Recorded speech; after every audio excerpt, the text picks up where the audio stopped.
Students, this is day 3 of the series How to Think. এই সিৰিজটোৰ গোল হৈছে তোমালোকক বুজোৱা যে how to think to solve a problem. আজিৰ কুৱেশ্যনটো হ'ল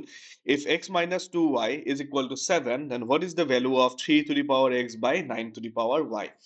এই কুৱেশ্যনটো আমি দেখি গম পাইছো যে ইয়াতে আমাক যিটো গিভেন কণ্ডিশ্যন দিয়া আছে সেই কণ্ডিশ্যনটো আৰু আমাক যাৰ ভেলু ওলাব দিয়া আছে সেই দুটাৰ মাজত দেখা দেখিকে একো লিংক নাই চ' আমি কি কৰিম এতিয়া এটা লিংক বনাব ট্ৰাই কৰিম এইটোতো গিভেন কণ্ডিশ্যন হয় চ' ইয়াক মই একো কৰিব নোৱাৰো মই কাক চিম্প্লিফাই কৰিব পাৰিম আমাক যিটো এক্সপ্ৰেশ্যন দিয়া আছে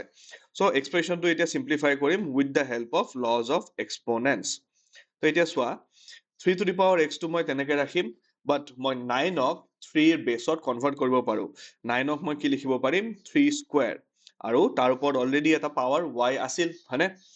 এতিয়া চোৱা পাৱাৰৰ ওপৰত যদি পাৱাৰ থাকে তেতিয়া কি হয় পাৱাৰ কিটা মাল্টিপ্লাই হয় ৰাইট